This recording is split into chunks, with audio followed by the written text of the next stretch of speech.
Ladies and gentlemen, welcome to the final of the Intermediate House Debating Competition. Our motion for debate is, this House believes that the benefits of nuclear energy outweigh the risks. In proposition is King Weston, and opposing them is the Lakes. Now, each of the main speakers has up to 4 minutes. The first and last minutes are protected time in which no points of information can be offered. The summing up then takes place first from the opposition and finally from the proposition. No points of information can be offered up in the summing up speeches. I'll now call upon Ishan to open the debate for the proposition.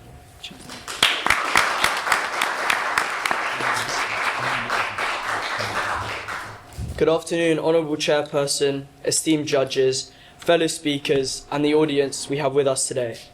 King Weston will be carrying out the motion that the benefits of nuclear energy outweigh the risks. Let us be clear from the very beginning. This debate is not about whether nuclear energy is perfect, which of course it's not, but this debate is about whether its benefits outweigh its risks. And when judged fairly, realistically, and in comparison with the alternatives, they clearly do. And we are here to prove this point. The key word in this motion is outweigh. That matters because the opposition will try to win this debate by frightening the room. We intend to win it by asking a better question. When compared with what? Well, when compared with fossil fuels, it's often safer. When compared with nuclear energy, it's far less vulnerable to global price shocks and supply crisis. There's all of this push to get carbon emissions down, but at the end of the day, it's finite and will run out. However, nuclear energy is here to stay. Firstly, let's break down the global price shocks I just mentioned. Take a look at what currently is going on with Iran and the channel which supplies us with the necessary fuel. It sent our economy into a spin with the petrol prices. This must stop, and countries must only rely on themselves. This should be done so through the use of nuclear energy. Secondly, the opposition will likely raise Chernobyl in 1986 and Fukushima in 2011 as serious incidents regarding nuclear energy, which of course they most definitely were, but those examples do not prove nuclear energy should be rejected. They prove that when things went wrong, the industry learned from them through tighter regulation, tougher plant designs and improved emergency planning. The benefits outweigh the risks. Risks like Chernobyl's just won't happen anymore either, due to the necessary precautions being taken. For example, to prevent these accidents, architects have designed and put in place a big empty tank beneath the nuclear reactors. So if they were to melt, like so in the past, all that will happen is it will essentially drip into the tank and spread around it. The benefits outweigh the risks. There is zero room for error in today's day and age. So what risks truly are there?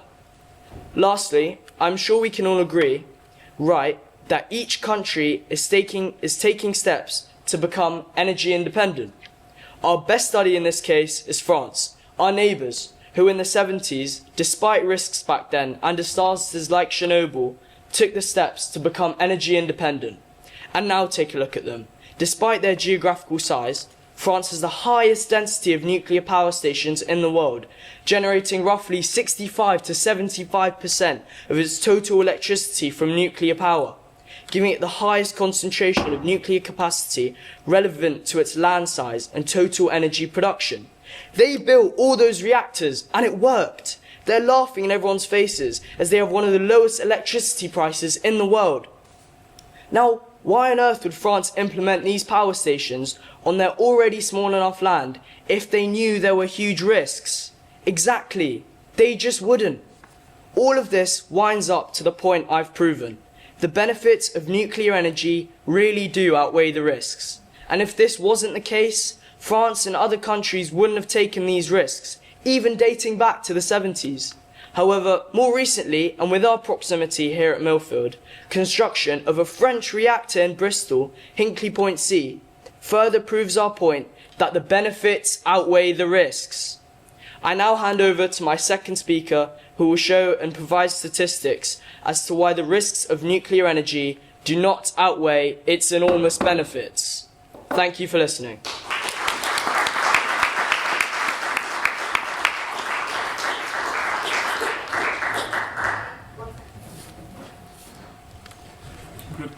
Thank you very much, Ishan. Now over to Eva to open the debate for the opposition.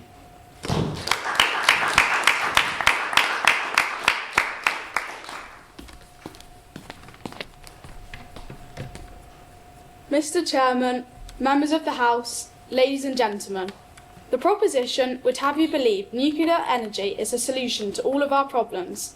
They state that it's clean, reliable, and they'd sign us up to it straight away.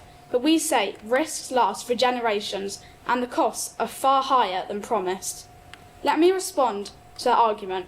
They said nuclear energy is safe and that accidents almost never happen. It's true, they don't often happen, but can we take the risk? Because when they do happen, the damage is huge. According to the World Nuclear Association, there have only been 2 major nuclear reactor accidents, Chernobyl and Fukushima, across over 18,500 reactor years of operations worldwide. Yes, accidents are rare, but they are utterly devastating. These disasters force mass evacuations, environmental destruction, long-term health issues, and extremely expensive cleanups. I ask you, is this the risk you are willing to take? I will argue 2 main points. First, nuclear risks last for centuries, especially nuclear waste and accidents. And secondly, nuclear is too slow and too expensive to help us fight climate change quickly. Point of information, nuclear energy provides us with exactly what we want quickly. That's exactly why countries like England and France took those risks and give them the energy they need today and now. Thank you for your point of information, but we still believe that the risks of nuclear energy outweigh the benefits. My colleague Florence will explore alternatives to nuclear energy and point out the economic problems of going nuclear. My first point is that nuclear power carries risks that last for centuries. Nuclear power may solve an energy problem, but it risks creating a waste problem that far outweighs the benefits. Nuclear waste stays dangerous for thousands of years, and we still don't have effective storage for that waste in many countries, so it's kept in temporary containers near power stations. Ladies and gentlemen, this is like storing a massive can of petrol next to your log burner. While major accidents are rare, their effects are catastrophic. We all know that the cleanup of Fukushima and Chernobyl continues decades later. Do we really want the possibility of more nuclear accidents occurring? Point of information, you mentioned nuclear energy not being very clean. Waste disposal now from nuclear energy is a lot cleaner and plants reprocess a lot of the waste as it is. Denied. Secondly, nuclear energy is too slow and too expensive. Climate change needs actions now, not in 15 years. Building nuclear power plants is too costly and too slow.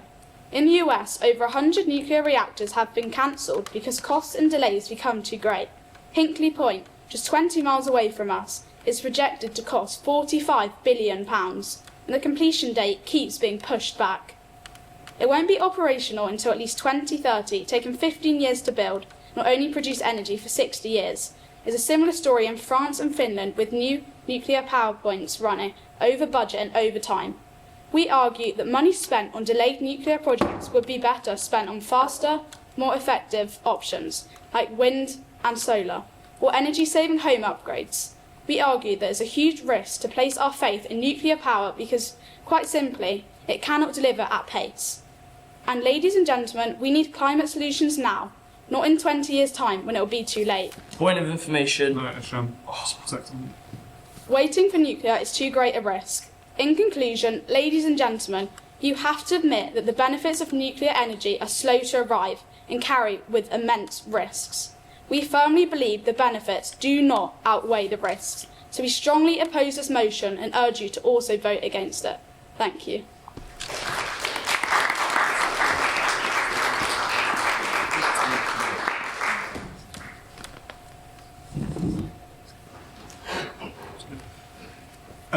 Thank you, Eva. I now invite the second speaker from the proposition, Sam, to respond to those points.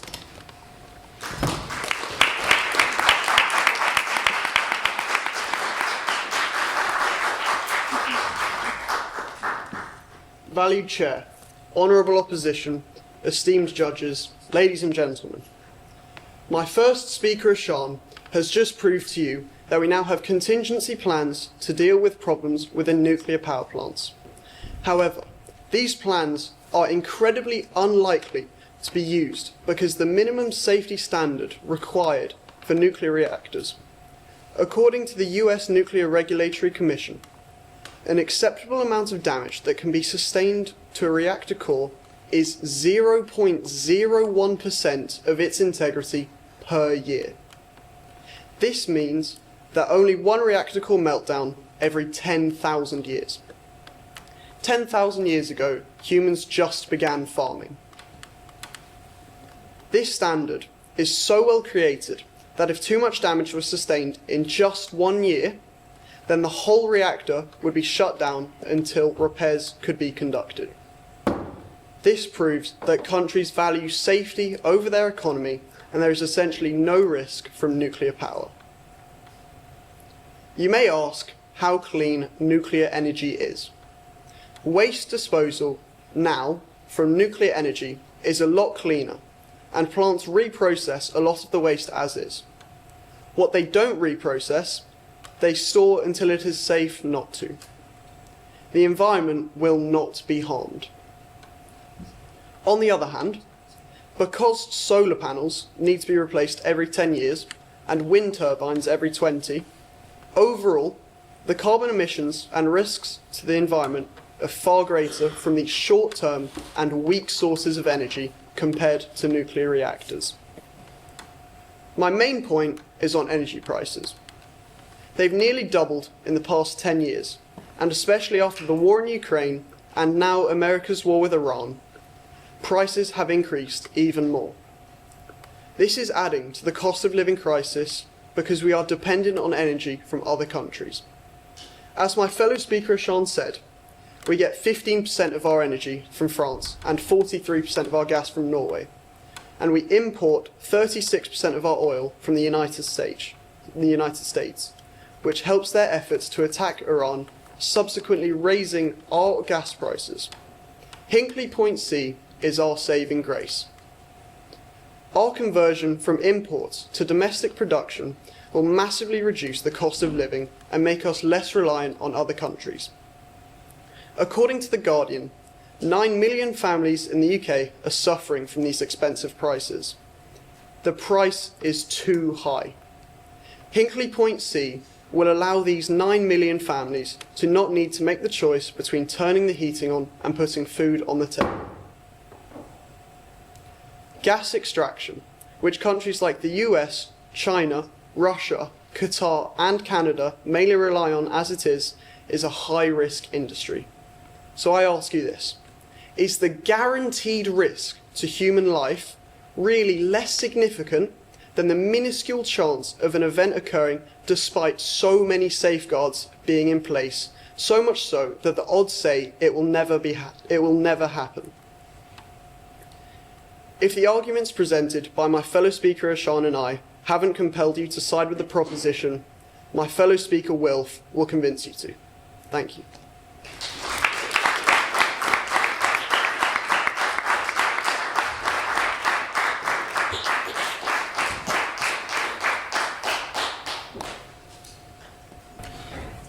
Thank you, Sam. Now the second speaker for the opposition, Florence.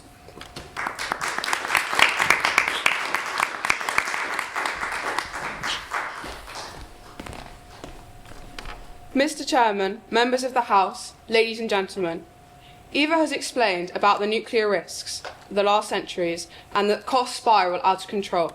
Yet the proposition want you still to believe their flimsy arguments.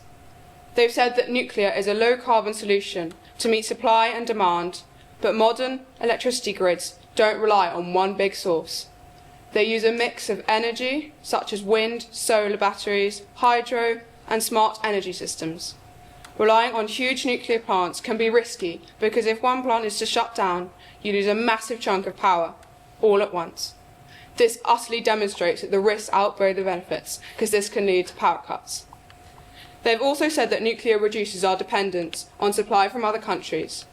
Yes, they do, but so do renewables, which run on sunlight and wind, sources no enemy state can control. Solar panels and wind turbines can be built locally and spread out, making them harder to disrupt. Imagine if we were not so reliant on oil and gas passing through the Strait of Hormuz. Building more nuclear power plants is, in effect, again concentrating all on one small area, and we are seeing that right now in the Middle East, how easily that can go wrong. Point of information, you mentioned solar panels and how we could use them. Solar panels give us a payback period of 8 to 12 years, so if you're arguing that nuclear energy doesn't give us what we need quick enough, neither does solar panels, and solar panels only last 20 years. Thank you for your point of information. However, 97% of nuclear projects go over budget, so in the end this is not sustainable in the long term. My points are firstly that we can build a strong, reliable energy system without nuclear, and secondly, nuclear energy does not make good economic sense. Firstly, we would choose to build a more reliable grid without nuclear. Energy grids today increasingly use energy storage, smarter electricity use, and wind, wave and solar to keep the lights on. These systems can react very quickly if there's a problem. We are an island nation. We can use wind, wave and solar very well. Norway currently supplies 98% of its energy through renewables. Meanwhile, nuclear plants are inflexible. They're designed to run constantly, not adjust easily. And if there is a mechanical failure, you suddenly lose enormous amounts of power. This is not a sustainable, environmentally friendly way to keep the lights on in the 21st century. We must diversify, use a combination of energy sources, not put all our eggs in one very dangerous basket. We should invest in more renewables, which offer a reliable and inextinguishable power source, not nuclear energy. Secondly, the high cost of nuclear energy is unsustainable. Nuclear plants cost so much to build. The expenses ultimately fall on the people in taxes or increased energy costs. Eva has spoken of the enormous cost of Hinkley C. It will have nearly £1 billion in every year that it will produce energy, and that is an enormous amount that could be spent on other improvements. We need a clean, cheap, flexible energy source. Nuclear does not fit the bill. Wind, hydro and solar power are now some of the cheapest energy sources, and they spread benefits across many communities rather than trying to find money and fit it all into one giant project. In conclusion, we don't need nuclear for a clean, reliable future. Nuclear energy means choosing high costs, slow progress and enormous risks. We firmly believe that the benefits of nuclear can never, ever outweigh the risks. And we call upon you all to agree that if nuclear can never be safe or speedy, then voting with us is the only sensible conclusion. We categorically believe that the benefits of nuclear can never outweigh the risks. Thank you very much.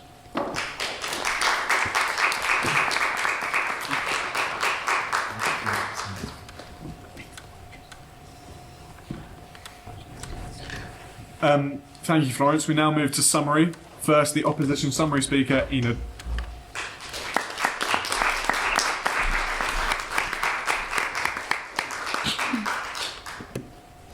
Mr. Chairman, members of the House, ladies and gentlemen, our question today isn't whether nuclear energy works at all. It's whether its benefits outweigh its risks. Our side has shown clearly that they do. It is too costly, too slow, the risk of catastrophic accident is always there, and it is not the best solution for today's climate challenges. The proposition have argued that nuclear energy is better than fossil fuels despite CO2 emissions.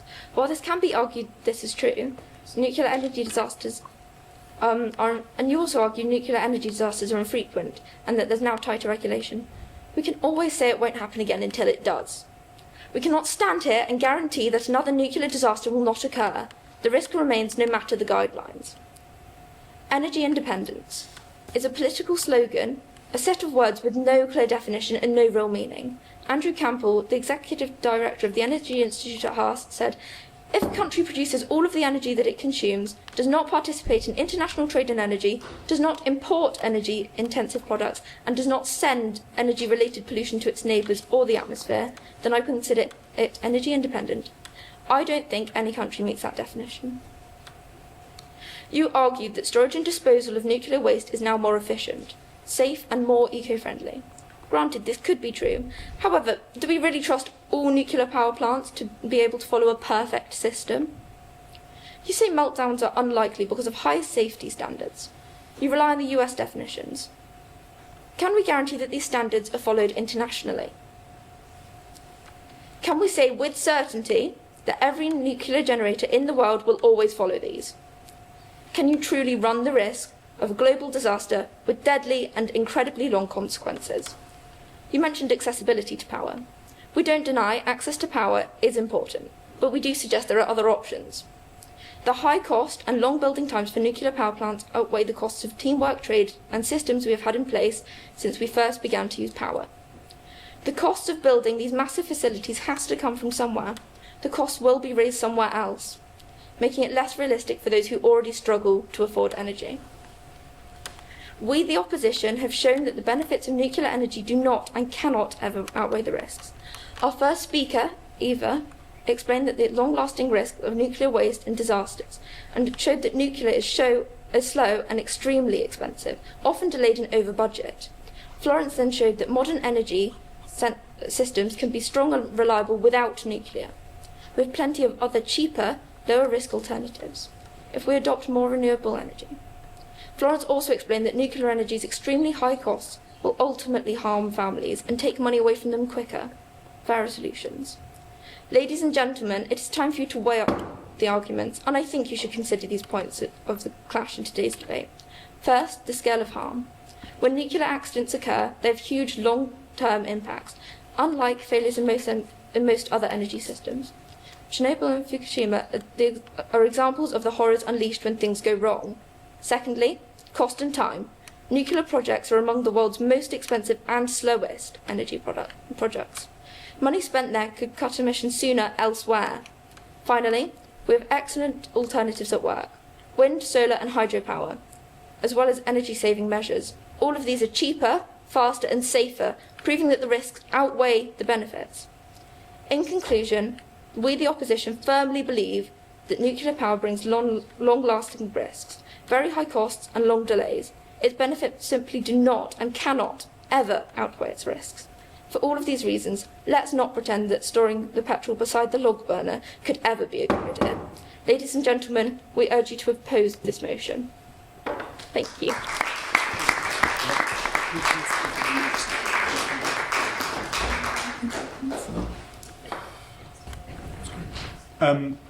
Thank you, Enid. We now finally move to sum up for the proposition. Wilf.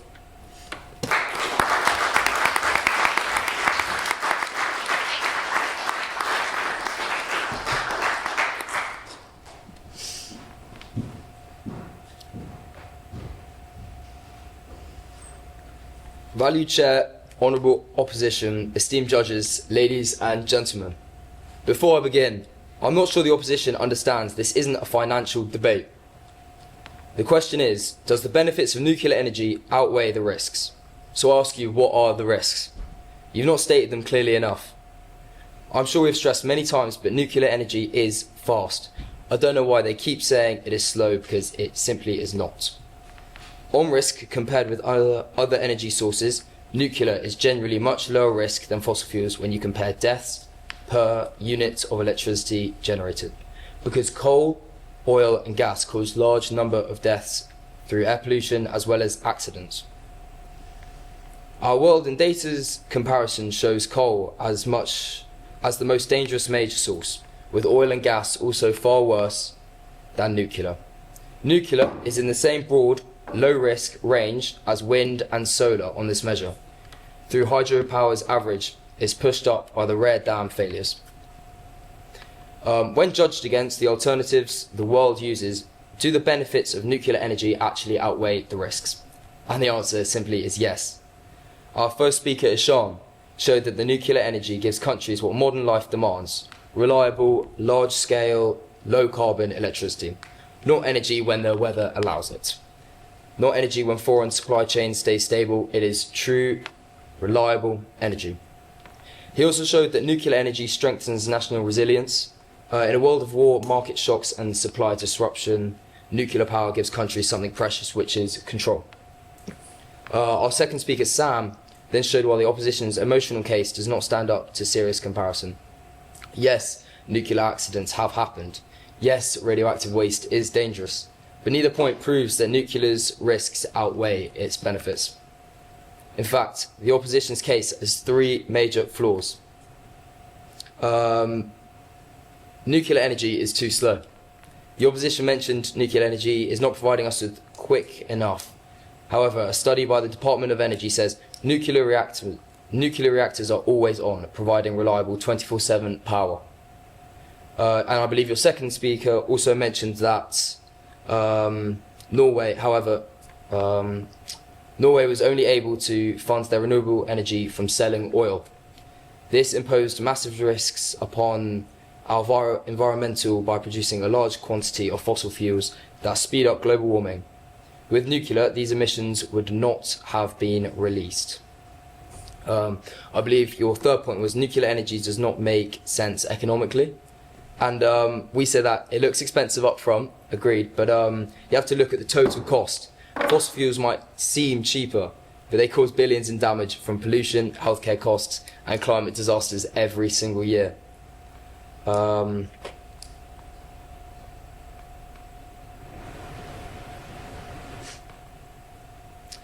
Finally, this is why we believe the proposition win the debate. We have not claimed nuclear is perfect. We have done something stronger. We have judged it honestly and fairly. It is low carbon, it is reliable, it strengthens energy security, its risks are serious but very much manageable. And compared with the alternatives, its benefits clearly outweigh those risks. So when the House votes today, it must choose between two ways of thinking. The opposition's offers fear, selective examples and idealist future. We offer realism, comparison and a serious answer to how modern countries actually power themselves. For those reasons, this House needs to support our motion. Thank you very much.